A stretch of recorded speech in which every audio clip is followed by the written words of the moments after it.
But I believe that by overwhelming majority in all the Americas, you and I, in the long run, and if it be necessary, you and I will act together to protect, to defend by every means at our command.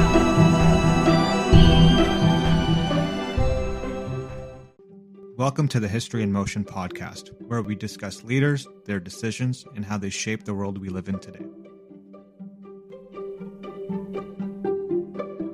In this episode of the History in Motion podcast, we focus on Gavrilo Princip, the man whose actions ignited World War I. We explore his early life in the Balkans, his deep-rooted nationalism, and the motivations behind his involvement with the Black Hand. Princip, a Bosnian Serb driven by desires for a South Slavic liberation, is known for his assassination of Archduke Franz Ferdinand on June 28, 1914. We delve into how his personal convictions and the tense political climate of the time led to this pivotal act of violence. Join us as we examine his background, his motivations, and how his actions set off a chain reaction that changed the course of history. This is the History in Motion podcast.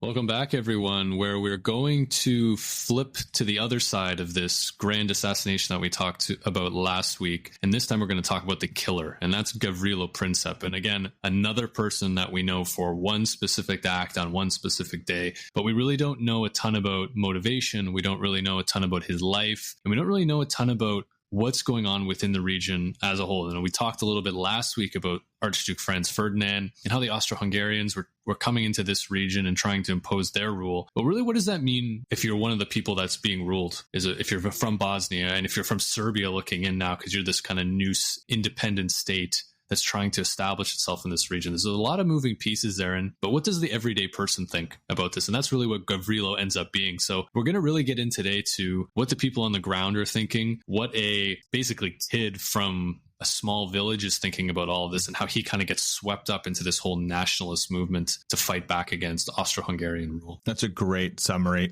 to get into this episode. I think it really does get to the heart of what we're talking about today. And I think it's interesting in many ways because the majority of us, in school learned about this assassination, how it triggered World War I, but you don't really unpack who these individuals are, right? I know last week we looked at Archduke Franz Ferdinand, and obviously he's someone with a lot of notability. He's this monarch, he represents the Habsburg Empire or dynasty, but who's the guy that shot him, right? I don't even think we learned his name in school. It's just that Archduke Franz Ferdinand was assassinated, and that's kind of where the story stops. But his story is just as fascinating, and I think it's kind of this litmus test for what's going on in World War I very broadly. But this is where it comes to a head, and you're really seeing some of those themes come out, with a fury. This kind of nationalistic zeal for self-determination represented in this young man. Yeah, you're right about we don't really learn too much about him. It's this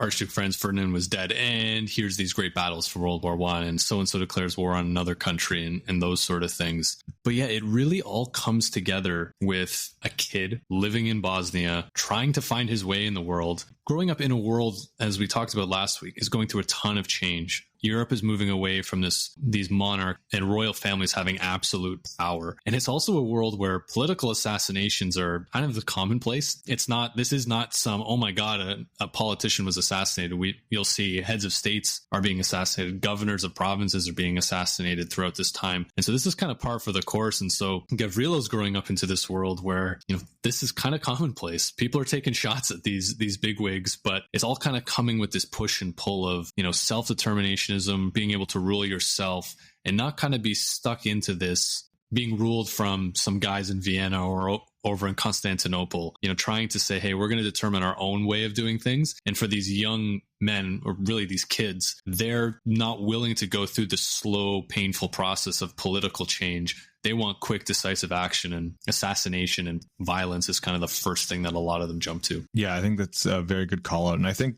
one of the things that resonated with me, and we'll get into it from last episode, and a theme that carries on to this one, is this whole kind of generational difference, specifically when we're looking at these nationalistic ideals and movements that are happening across Europe at this point. It's these young revolutionaries revolutionaries who are, shifting away greatly from the previous generations and taking it upon themselves to, push this narrative forward and be able to actually execute against this self-determination. I actually have a quote from Gavrilo when he was in prison a few years after the assassination, and he kind of reflects on this very thing, and he says, "Our older generations are mostly conservative, but there's a strong will for national liberation amongst younger people. Older generations did not agree with the younger ones. They were talking about freedom that we should win legally from Austria. We did not believe in that kind of freedom." So it's very clear that the older generation was, hey, we see a path forward here. We're going to do it through the courts. We're going to do it through the legal system. We're going to do it politically, but we're not going to resort to violence. But these younger generations are very easily radicalized in this part of the world and at this time period. And again, they're seeing violence, they're seeing assassinations. So this is kind of what they jump into as a way to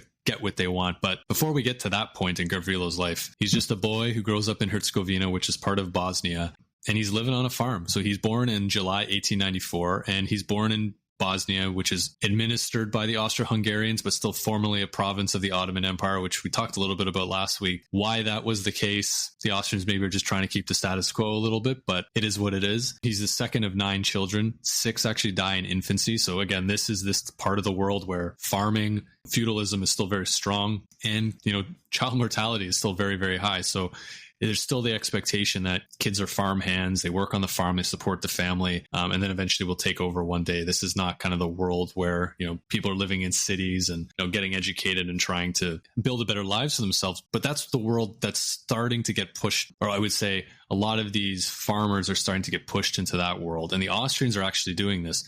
They're starting to push younger people to move out of these farming areas, come into the cities and get educated. And so to the Austrians' credits as colonizers, they're actually not doing too bad of a job in that sense. They're actually trying to bring up the Bosnian people, help them be more educated, because illiteracy is very, very high in this region. And it's actually to the point where I think it was Teddy Roosevelt. He actually looked at the Austrians, how their colonization effort in Bosnia, and used it as a model for the U.S. colonization of the Philippines. And he basically said the Austrian model in Bosnia is the gold standard of how you do colonization. And the Austrians almost took a lot of pride in this. They said, we're going to do this right, because I think Europe had seen 200-300 years of just exploitative colonization for a long, long time. And there's this piece of, hey, let's do this right. Let's educate these young people. But as we all know, as you educate people, open their minds to different ideas, it gets really, really hard to kind of put the boot down and stamp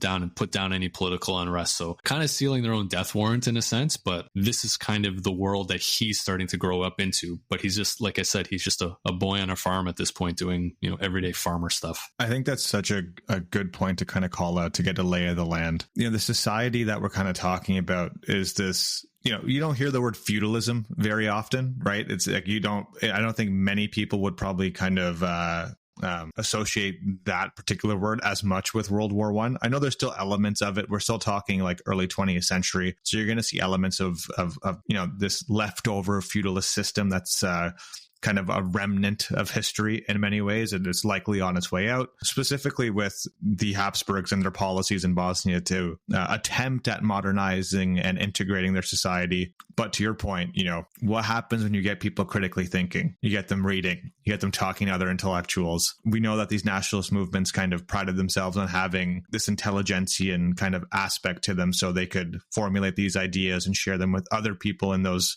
elite academic communities that could kind of, proliferate down to other ranks of society. Absolutely. And this is exactly what's going to happen with Gavrilo. And we'll get into that in a little bit. But, opening of the mind, learning new things, and being within cities. Because for a long, long time, and it's still at this time, most people are farmers, right? This is not a world where people are living in massive cities. You'll have big cities in certain countries, but it's not like, the world we live in today where the majority of people live within cities. But going back to Gavrilo as a young man, he's growing up in a Serbian Orthodox Christian family. So we'll get into a little bit about the different elements of Bosnia at this point. But they also grow up into a world where his parents have grown up into a world where they were ruled by the Muslim elite class at this point. And this is kind of counterintuitive to the way we've seen a lot of kind of the world, where we've seen mostly European powers moving into Muslim majority countries and essentially being the ruling class at this point. But we always forget that the Ottomans were a big deal, very, very powerful. And when it came to the lands that they were occupying and administering, they were the ruling class. So for a lot of these Christian peasants, they were serfs, and they were basically giving money to their landlords, who was typically Muslim. And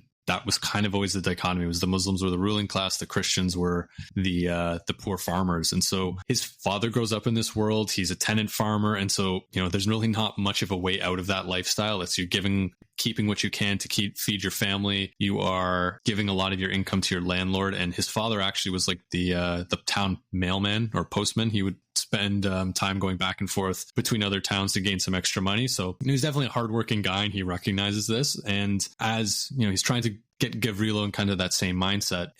But it gets to a point, right? And we've been talking about, he's got to move to a city at some point. This is what the Austrians are pushing. This is what the world's pushing. There's opportunities saying, come to the cities. You're going to have a chance to get an education. And that's what Gavrilo ends up wanting to do at the age of 13. But his father objects, and his father says, look, I need you here on the farm. I'm doing a whole bunch of different jobs. I need you to kind of help out. But his mother steps in and says, look, this is a huge opportunity for Gavrilo. You got to let him go. And the father eventually agrees. And this is just like very typical of this time period, is they just walk to the closest train station. And it's like, I think it was like 100 miles or something crazy like that because they're like up in like a very remote region, walked all the way to the train station. He gets on a train, goes to Sarajevo, and his dad just walks home. Like these guys just, there's no cars or anything, right? So they're just walking home. So he arrives in Sarajevo. His brother's already there. And boy, is this a complete mind shift and completely different world that he's seeing from, his little farming town in Herzegovina. Yeah, that's crazy. Just to walk 100 miles. I was just thinking about the first time that you or I probably got dropped off to school, and it was,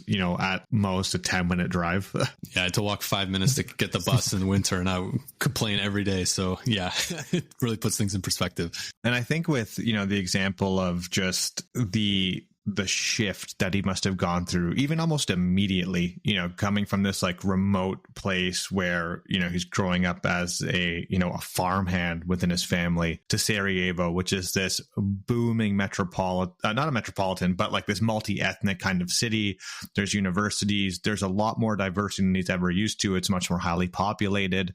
So you're naturally going to get a sharing of ideas, this transfer of knowledge. And, some of it's going to be good and some of it's going to be bad. In terms of like propaganda that we're going to, that's likely kind of floating around at this time. There's going to be a lot of things that he's going to have to digest, and he's young. Young people are typically impressionable. And there's a lot of, nationalistic sentiments that are kind of, gathering momentum around him at this time. Yeah, because he comes into a city too, like we said, this is a predominantly Muslim city. With, he's seeing mosques, he's seeing females dressed in more traditional Muslim clothing, as he's never seen any of this before, speaking different dialects and different languages and that kind of stuff. But you're right, he's now going to start not only meeting people from different ethnic groups, but now he's going to start to find, his Serbian Christian friends or whoever, and then he's going to start to build that circle, and they're going to start sharing ideas, and one thing's going to lead to another. But it really all starts with that shift from, a guy living with his family and a few other people in a small town to a big city where there's a lot of people, that he can start interacting with and letting those ideas flourish,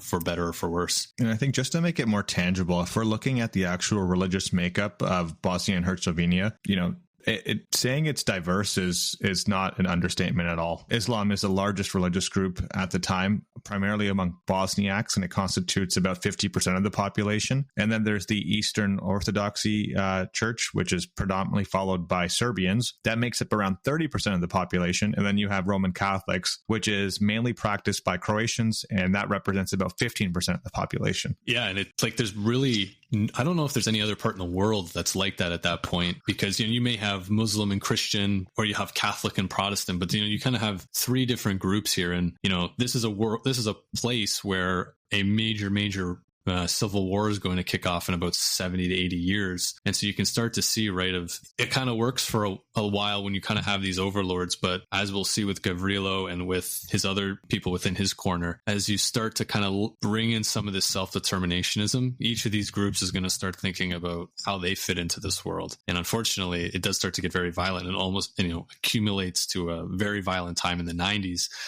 But you can start to see, like you were saying, that this is, diverse is not an understatement by any stretch of the imagination. No, and it's probably worthwhile to talk, like we're talking about the Balkans now, right? And when I was doing my research, the term Europe's powder keg kept coming up, particularly around this period in time. And I think, that's a pretty descriptive, phrase to kind of characterize a region by.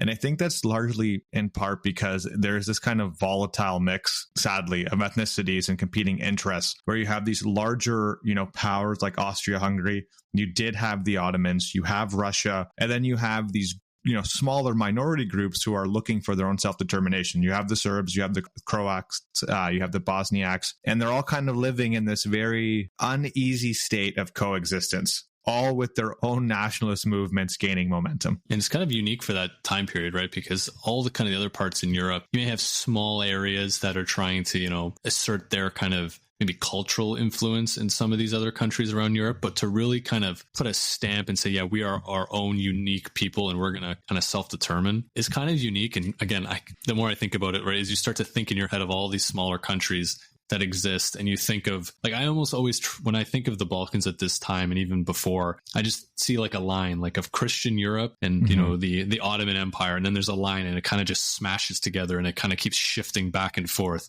And we see it as this, it's encroachment of Muslim influence into Europe, and then Europe is trying to take some of that land back and have their influence more into Muslim territory. But there's a whole bunch of people in that space, and they got Muslim leaders one day and then they got Christian leaders the next day, and it's not like they're just flipping the religion one day or another. Some stay, some change. And then you're right, you get this just mix of everything. And, what comes next, we all know. But it is just, again, it's just such a unique kind of place in the world. And yeah, I think it's just so interesting how it all comes together. And I think I'm guilty of just kind of seeing that line moving back and forth and not really taking into account of, the people in Macedonia, how that affects them, or the people in Romania or Bulgaria or some of these places as things are shifting back and forth. Well, I think it's even like it's complicated, right? to be able to do this analysis in any kind of meaningful way, you have to contend with this complexity. And I think it gets even more complicated. We're just talking about it on religious lines right now, but that's only like one component of how these groups are starting to like self-identify as their own kind of units that can be responsible for their own self-determination. And I think Serbia is probably a bit of a unique case here, and it's probably worth calling out. So Serbia has gained independence from the Ottoman Empire in the 19th century, and they became kind of a focal point for Slavic nationalism. Many Serbs, including those in Bosnia and Herzegovina, dreamed of kind of unifying all Slavs into a single nation. So again, you're seeing another added layer of contention with the Austro-Hungarian rulers. And then with the annexation of Bosnia by Austria-Hungary. So yeah, of course it's a political act, but it's also perceived as an imperialist move that kind of reinforces this, idea of foreign domination over the Southern Slavs. And this act kind of sparks, even more outrage amongst these nationalists in the region. And this is where you see movements, the ones like Gavrilo got mixed up in, of the young Bosnian movement, of which he was a part. And, the annexation becomes seen as this very blatant attempt by Austria-Hungary to solidify its control over Bosnia. And for people like Princip, this is a direct affront to their national identity and aspirations for self-determination. Because I think part of this too, right, is there's this dream of like this Yugoslavia, and it helps kind of, I think, to understand it when you think of what Yugoslavia ends up being, right, is this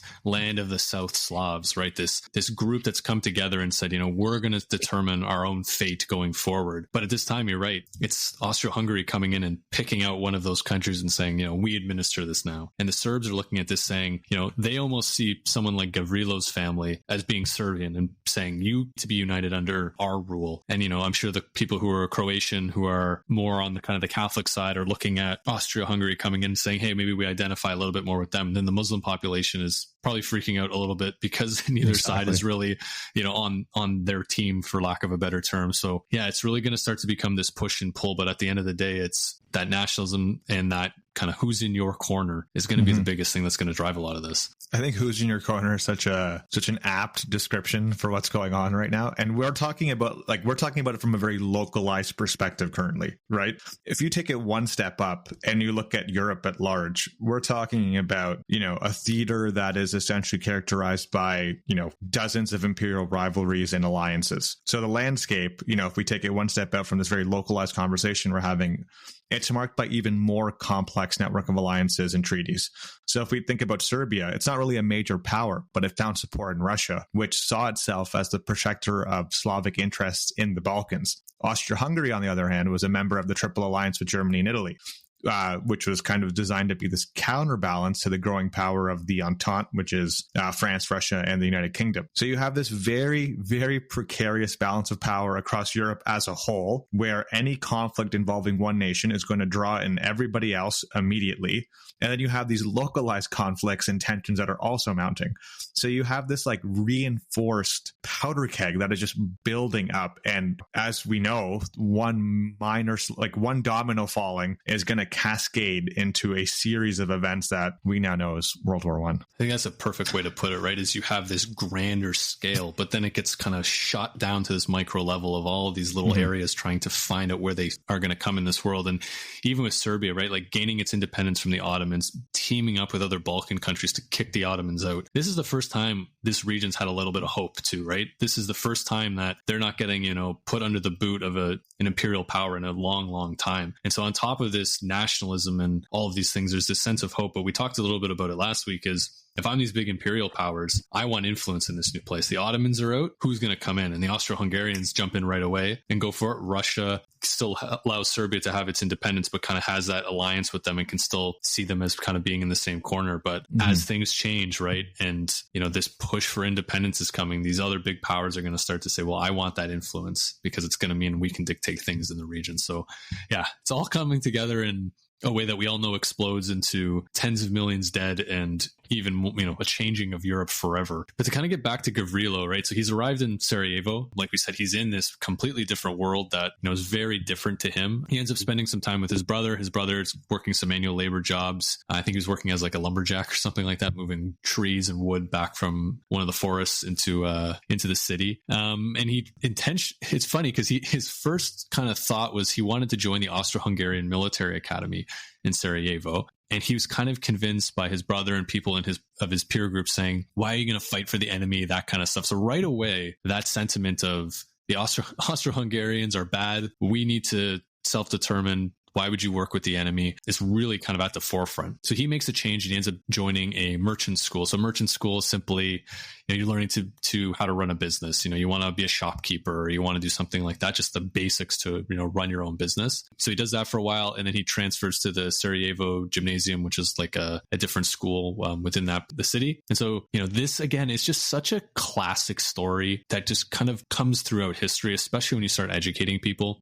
He graduates and right away he jumps in with a group of people who are heavily influenced by radical literature, mostly from Russian authors. They also point to Les Miserables as the French play, which it's known for today, as kind of one of their influences. And one of the conspirators actually after the assassination said, we were reading works of Russian authors that were filled with revolutionary characters. That motivated us to read about Russian terrorism, assassination, and the revolutionary struggle. Nothing sounded as magical to us as the words revolution, assassination, and strike. That's I don't want to belittle that whole sentiment because I know violence and terrorism are very, very serious topics. But the immediate thought that I had, and I think back to, my first time or a lot of other students going to like an academic university, and your mind is just filled with these new ideas, right? That you've never considered before. You're thinking in so many different and novel and critical ways. You can see the power of an idea that can take hold of someone who's young, potentially misguided, and thinks they're fighting for a very, very noble cause. It's a perfect way to put it. And you know who this reminded me of? And it was interesting because I thought, I'm like, hey, this sounds like someone we've studied before, but kind of flipped a little bit. And coincidentally, it's the same time period. And that's Hitler. When we talked about Hitler going to Vienna as a young man, learning all of these new ideas, kind of being a bit of a failure and trying to find his way in the world and ends up finding his place kind of in the army. He's learning the radical ideas that are, not so much about revolution, but more around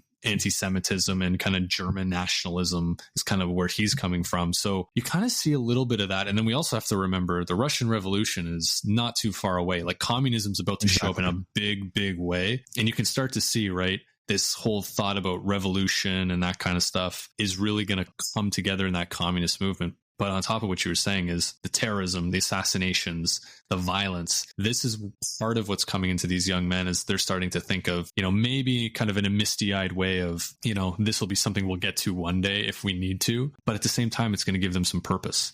Unfortunately, these are young men with no prospects in life for the most part. And for someone like Gavrilo, I forget the author's name, but he did a really good job. He actually studied the war in Bosnia in the 90s and then went back after and actually wrote a book about Gavrilo. And one of the things that he noticed was every time he found information about Gavrilo in Sarajevo, his address was changing a lot. And that's usually a pretty obvious sign that he's not settled. He's probably struggling financially, sleeping on couches, that kind of stuff. So, he's a man who's trying to find his way in the world, being thrown all these new ideas. It really kind of matches up where Hitler was, two kind of different areas. How do you find your way in the world? And now you're meeting new friends and you're all thinking the same thing. This is the young men at this time who are trying to find their way, but this added level of more people are getting educated. And like you mentioned, throwing all these new ideas, not necessarily sure how they're going to handle it. That's a young Gavrilo, right? And remember, he's still very young at this point. He's, in his late teens, I think, at this point. Like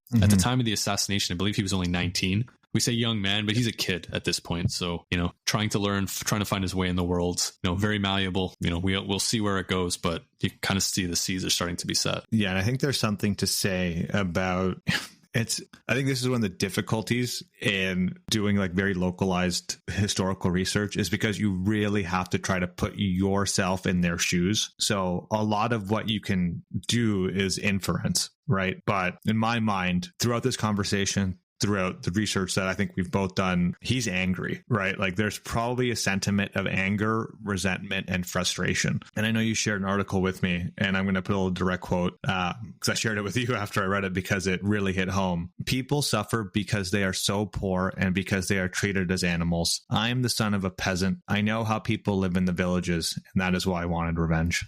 Sitting here just kind of smiling, being like, yeah, that's if Gavrilo needed to summarize everything that he did in one sentence or two sentences, that's really it. It is very much, it kind of leads into this kind of Marxist kind of element that really rises at this time of the rich and powerful are so rich because they're kind of stamping down these poor people who are just trying to find their way in the world. And that's a very attractive thing because to an extent at this time, they're not wrong, right? We see where communism ends up going, but at this point in the world, you still have noble families. We just talked about his parents were tenant farmers, right? They're not making their way in the world. They're being kind of held to the rules of a landlord who kind of dictates their lives. For a lot of people, right, they're starting to ask the question of maybe there's a better way to do this, but there's also the lack of patience, right? This has got to be done today. This isn't going to take 50 to 60 years to get it done. I want it done now. And I think you're right. That's where the anger really starts to kick in. I think, administrative change is typically slow change, right? If you want to go through the proper legal institutions and government bodies, things are done slowly. You might see change in a generation.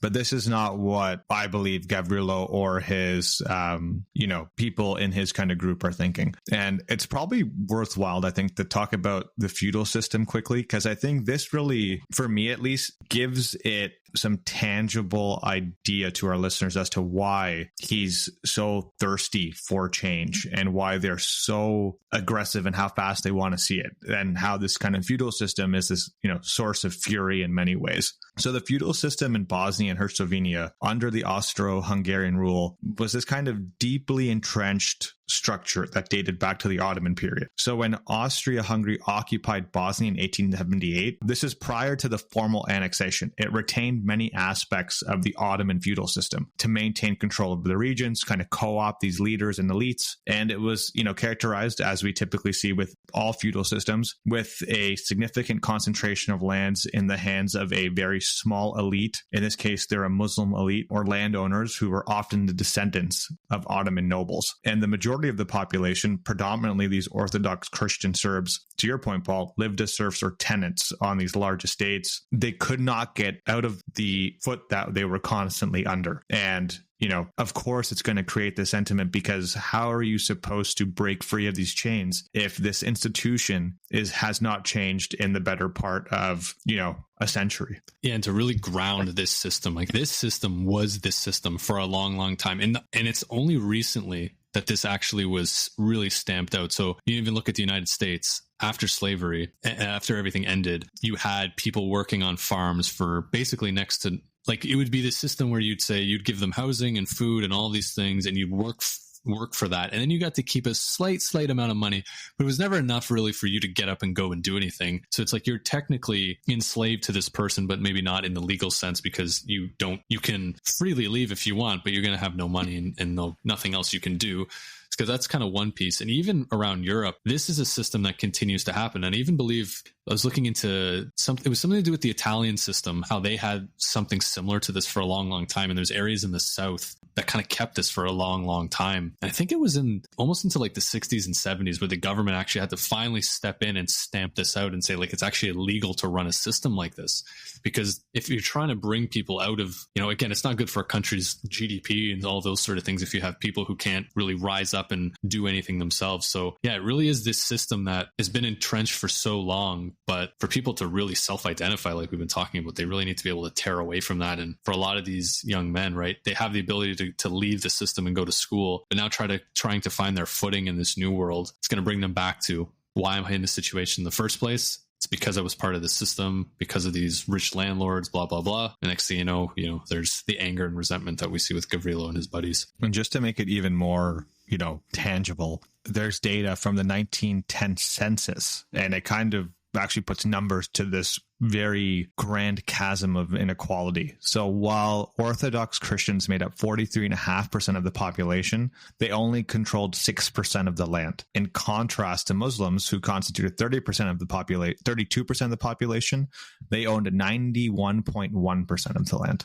Wow. There you go, right? That's more than I would have even expected, because me too. You think there'd be some more of a distribution there. But yeah, again, like, for what Gavrilo is saying and what his friends are saying, they're not wrong in the sense that they're really not. Maybe their actions is where you start to question some things, but a change needs to happen, especially if Bosnians and people living in this region are going to, find their own voice. But, to flip back to Gavrilo, he's graduated from school. He's joined this young Bosnian movement. And he's really starting to associate with these like-minded young nationalist revolutionaries, very similar to, kind of with the same grievances that we've just been talking about. But one of the things that kind of adds to this is, yes, you have all these grievances from a political standpoint, but there's almost this religious deification of and martyrdom a little bit that's kind of kicking into this. So they really came to admire a Bosnian Serb who's with the name of, I'm going to try my best to pronounce it, Bogdan Zeradic, who attempted to assassinate the Austro-Hungarian governor of Bosnia and Herzegovina before taking his own life. And so Gavrilo and his friends, they see this idea of self-sacrifice as just being such an honorable thing. It gets to the point where they would go to his grave on the anniversary of his death. They would lay flowers, and he's seen as almost this religious figure. So now you have another level to this. And I think this kind of explains Gavrilo's actions and his friends' actions a little bit more. This isn't just, we're going to fight for our political, whatever we're trying to do. It's got this element of, if we can do something that will set us to this extra level where we are, never forgotten about because we've done this great act. Even if it takes my life, I want to be remembered for doing these sort of things. Not saying that's what Gavrilo wants, but kind of how they're looking at this guy who's, tried to make that assassination, ends up killing himself. That's kind of, I think, kind of speaks to that a little bit more. Yeah, martyrdom is an idea that I'm extremely uncomfortable with. And I think it is a very discomforting kind of reality for someone in Gavrilo's position. And to your earlier point, this is a story kind of as true as time, some young impressionable man who, and I think even going back to like my previous point, you have this kind of amalgamation of anger that's, based on the feudal system, this nationalistic zeal and anti-imperialist sentiments all kind of coming together in this rage. And now he's got the group, the ideas, and then the group think to all kind of fit into this ecosystem where everyone's kind of galvanizing towards which like a scary reality. I think I have a perfect quote to kind of sum up what you were saying, that one of his co-conspirators after his arrest, he said, "I am a supporter of radical anarchist ideas. I want to destroy the present system with terror and to introduce the different, more liberal system I hate our representatives of this fake constitutional government. So nailed it. Couldn't have said it better myself. Yeah, exactly. Right. Like, why not just go right to the source on this one? But that's the thing, right? These guys are not just pissed off and angry and want to really fix, we want to push back. It takes another level. And we see that with the martyrdom. We see it with basically saying, we're radicals, we're anarchists, and we want to tear down the system by any means necessary and put in something better, which, they don't really do a great job of defining. But their first thing is we need to tear down what's happening. And assassination is, one of those things that they can do. And even like to that point, right? I think it's important because we're doing this kind of flip flop of like the micro level analysis and the macro level analysis. Like that quote's very telling because he's not calling out a particular system. He's just saying the system as a whole is not working, right? Like we don't know the level of which he's actually like talking about. And you can kind of see this being a larger pattern of like anti-imperialism because you have, in the broader context, British rule in India, Russian dominance in Central Asia. So they might view themselves as as a part of this broader, more global struggle for this fight against imperialism. So aligning themselves with oppressed people seeking independence from colonial powers is a theme that's cutting across so many nations right now. And this ideology, and they are seeing it in real time, could potentially provide some like moral justification for their actions. If they want to believe it, they could justify that they were not just fighting for Bosnia, but for the liberation of all South Slavs from foreign domination, as well as these kind of broader anti-imperialist sentiments. Absolutely. And I think, like we said, like the literature that they're reading is pushing for this. The news that they're picking up, they're absolutely seeing this. And you're right, like this is happening more and more. But to your first point that I really like was he's not picking out anything specific. It's the system. It's got to be torn down. We got to destroy it. It's not, this works well, but I would like to see some change here. This absolutely needs to end. I actually like this part. It's not telling me of someone who's really maybe thought through the interworkings of how this works. It's more, I'm in this corner. We need to be in charge. These guys are the bad guys. How can we tear down that system? And then we'll figure it out from there. Exactly. And so to go from there, how are they going to tear down this system? And this is kind of how it starts to go from, we're a group of people who are looking to tear down this system, to promote South Slavic unification and nationalism. And they would do things where they would just like meet in coffee shops and they would talk, and, these ideas would start to flow a little bit. But it started to get, they started to make their presence known a little bit. First, by just doing little things where, a priest at church one day said, we're going to have a prayer for the Habsburg family. And everyone would kneel for the prayer, but some of Princip and his fellow students, they didn't kneel. They stood up just to kind of make their presence felt that they don't agree with praying to the Habsburgs. They would do protests. They would do gatherings. They would do what they needed to do to get their voice out. But, I complimented the Austro-Hungarians at the beginning saying, this is kind of a model for how to do colonialism right. They are still very, very authoritarian when it comes to freedom of speech. You can't speak against the Habsburg family. So they were doing very severe crackdowns against any sort of large protests and any sort of gatherings around, that was any anti-Habsburg sentiment. And so this really came to head in February 1912, where a large protest in Sarajevo was disrupted by mounted police. Violence ensues. Gavrilo leaves all bruised up because he was hit a few times. And, these small to medium-sized acts of civil disobedience were really punished severely. And Gavrilo and his friends are kind of looking at this and they're going, I don't think it's safe to be in Bosnia with the thoughts that we have. Eventually we're going to get arrested, or eventually we're going to get killed. We need to get out of Bosnia. And so Gavrilo basically walks all the way to Belgrade. So he goes to Serbia. He's now in this nation of like-minded people. He's away from this Austro-Hungarian rule, but it's not changing, really where his thoughts are coming from. But in the meantime, he's still just a guy trying to find his way in the world. And the first thing he does is he sees himself as a proud Serb, and he tries to join the military, and he's rejected immediately for just being a very small man with a small build. He tried going to different recruiting offices, and they kept saying, no, you're just too small, you're too weak, we can't have you in the military. And so he keeps trying, and part of this, some people say, this rejection is going to hurt after a while. He's trying to find his way in the world. He's like, I'm going to do this for my country, and nothing comes of it. And so now that thought's in the back of his head of, I need to make a name for myself somehow. And we know he's got these thoughts of martyrdom, and he's got these thoughts of, how the person who murdered or tried to murder the governor was treated by, laying flowers at his grave every year. And you kind of see those thoughts come to pass. So things kind of get a little bit more strict within Bosnia. So the Austro-Hungarian governor actually declares a state of emergency. He suspends the 1910 constitution, puts in martial law, seizes control of schools, prohibited all Serb public, cultural, and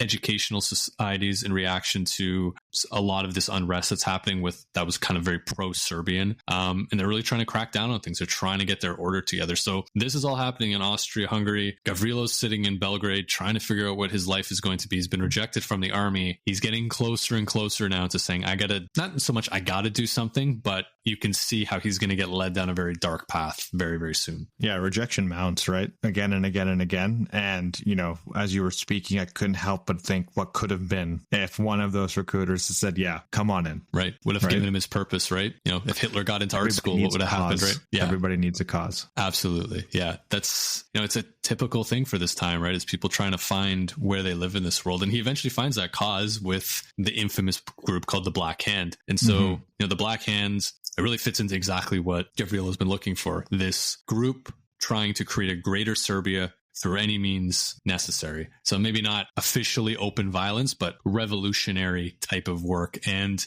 their official name, I think, is interesting. Like, everyone called them the Black Hand because it sounds a little bit cooler. They're reading spy books and all these sort of things. And, it sounds way cooler, right? They're doing things with like code names and oaths and all this kind of stuff that you kind of see in the movies, which I think is kind of the first time it maybe was directly influenced by, writings and stuff at the time. But their official name is actually Unification or Death, which I think is just very clear what it is. But the Black Hand sounds way cooler. So you can see why, that stuck, a little bit more than Unification or Death, because I think that's just more of a, hey, this is what we're trying to do. And if we don't get it, well, we're going to die because we are going to put everything we can into this movement. Yeah. And I think that like the name Black Hand kind of has this ominous ring to it, right?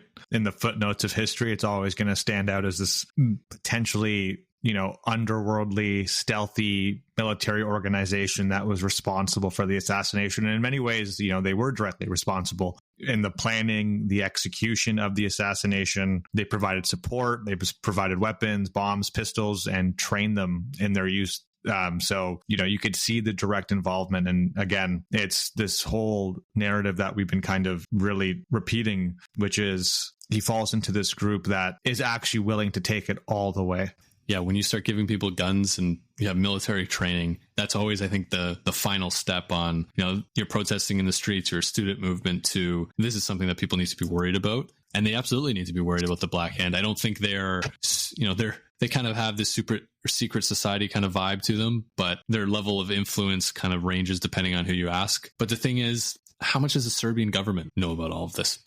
This group is clearly out in the open. It's not like they're, they may seem like they're trying to hide in the shadows with their names and stuff, but they are, again, talking in coffee shops and people being like, oh, there's the Black Hands weekly meeting or something like that. Like, people know who these guys are. And, people in the military know that it's happening because people in the military are either helping them or actually part of the group altogether. And so they eventually come to the conclusion that they're going to try to assassinate Archduke Franz Ferdinand in Sarajevo. There's a problem. They're in Belgrade. They got to get to Sarajevo. And there's a border that they have to cross to get into Bosnia again. And so they do it kind of easily. They get to the border, and a lot of the border guards from the Serbian side actually help them cross into Bosnia. And they have contacts within Bosnia that they're using to move through. And, you've got to think at some point here, clearly the Serbian government knows something. And I think this kind of goes to how the war kicks off of, Austria coming hard down on Serbia. And so from what we see with the Serbian government is the prime minister definitely knew something was up. I don't think he knew exactly what the plan is, but he had gotten reports that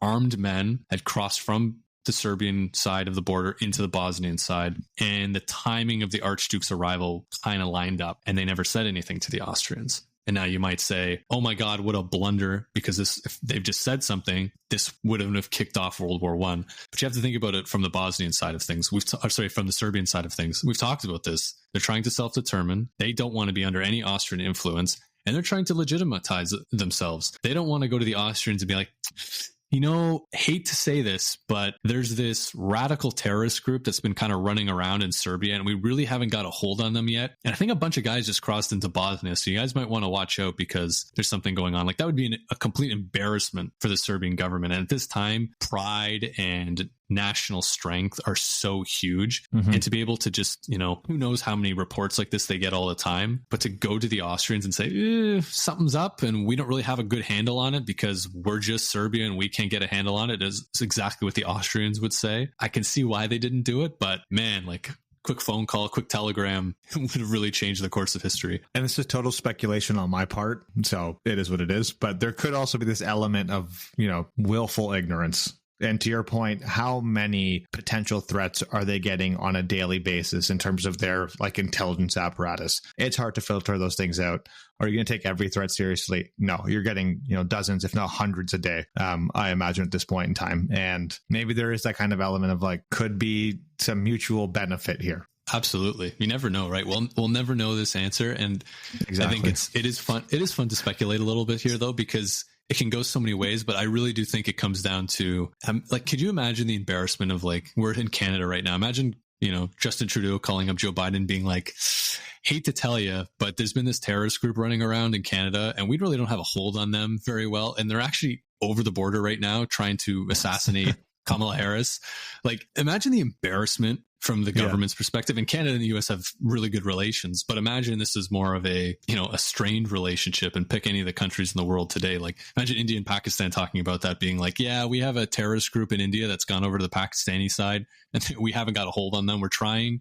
What a national embarrassment that would be.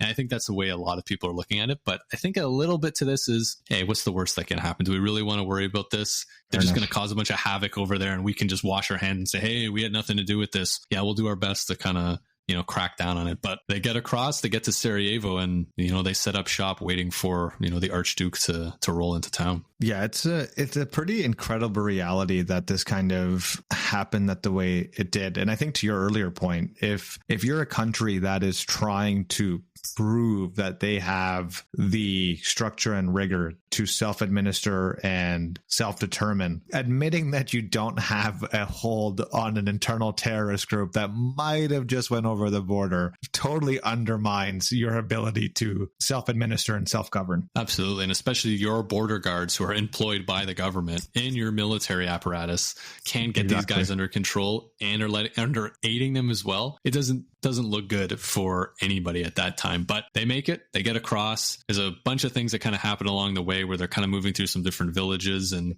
not really covering their tracks quite well, which I think is also very interesting that, these guys aren't professionals. We'll leave it at that. These are just, again, a bunch of kids who are on a crusade, for lack of a better term, to make this assassination. But they arrive in Sarajevo, and this is where him and the conspirators come together and prep themselves to assassinate the Archduke. So they're lined up along where the route is going to be, where Archduke Franz Ferdinand and the motorcade are going to move. He's with 6 other conspirators, and they're kind of lined up in different areas trying to get their best chance to attack the Archduke. And eventually they see him coming. And one of his conspirators, and we talked about this last time, throws a bomb at Archduke's Franz Ferdinand's car. It bounces off the back of it and then blows up underneath a car behind him, injuring some of the people and part of the motorcade. And then the cars speed off. There's a bunch of chaos. Everyone's trying to still get their shots in. And he realizes that none of the other 5 conspirators have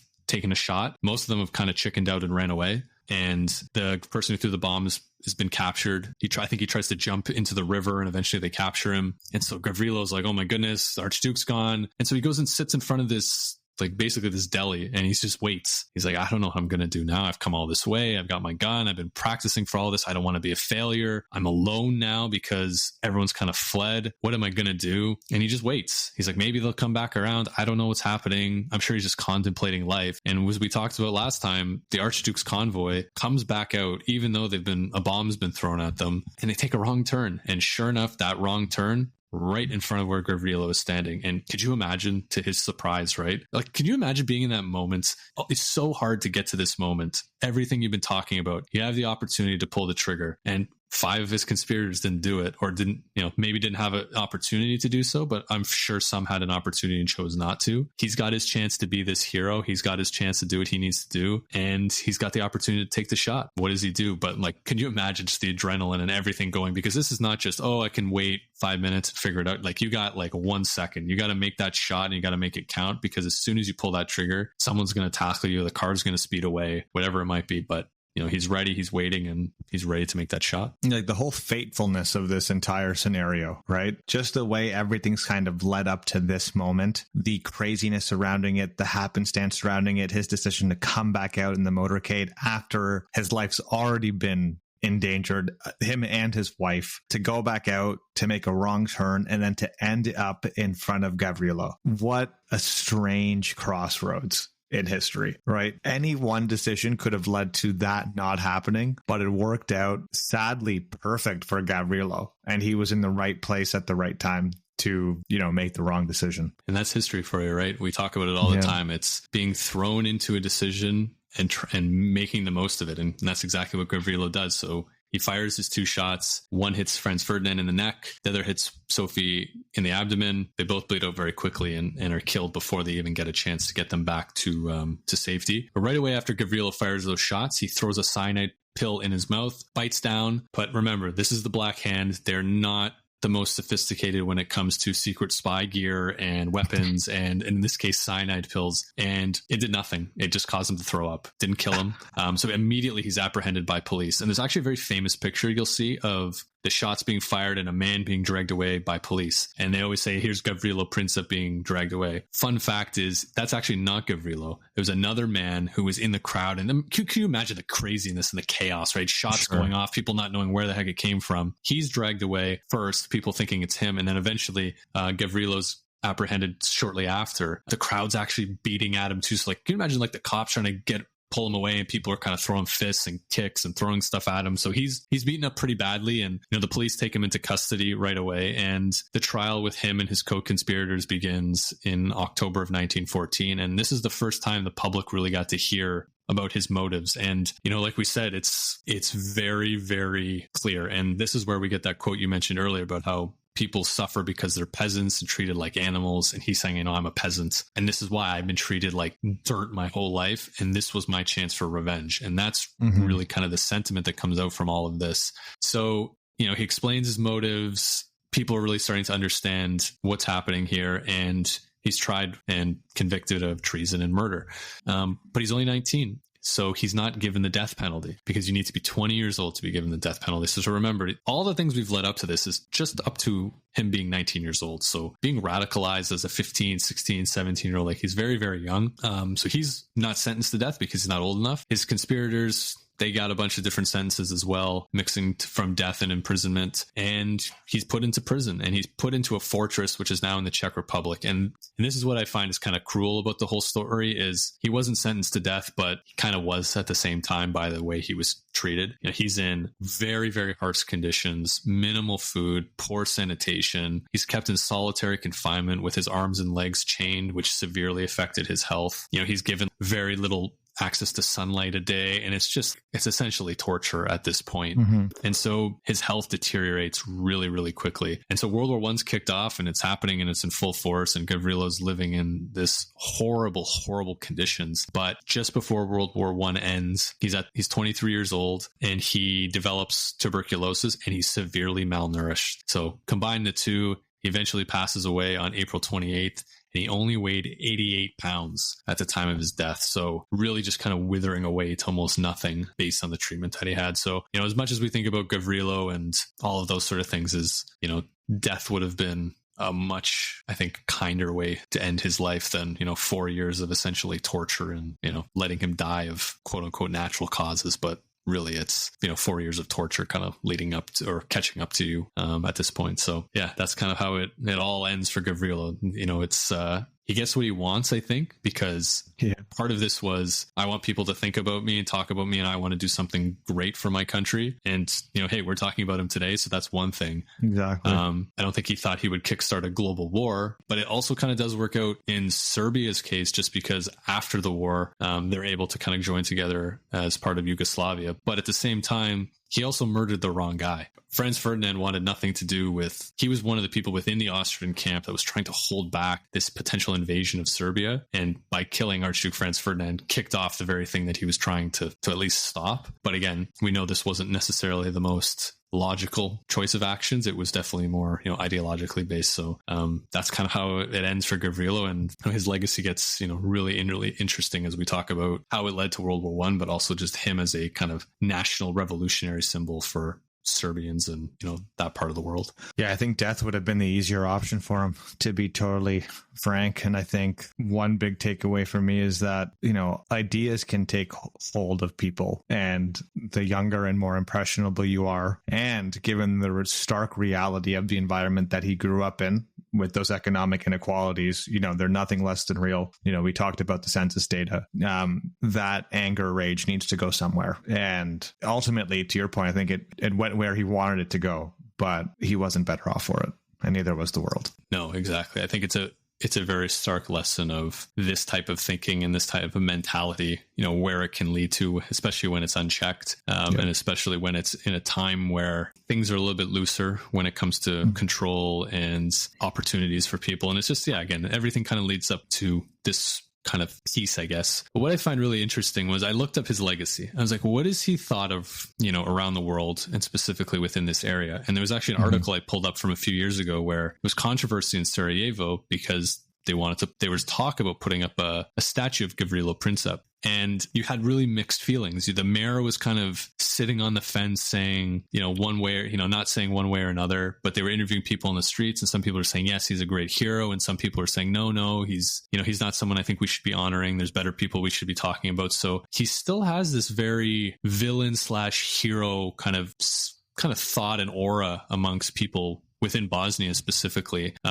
despite the fact, he kickstarted this war, but people see him as, a freedom fighter, and exactly the way he saw people who could come before him as, these are people fighting for freedom, fighting for the, greater Serbia and whatever that might be. But yeah, that really hasn't changed, even to present day. Yeah, it reminds me of a quote, which is, one man's freedom fighter is another man's terrorist. That's perfect. I don't think you can get any better than that, right?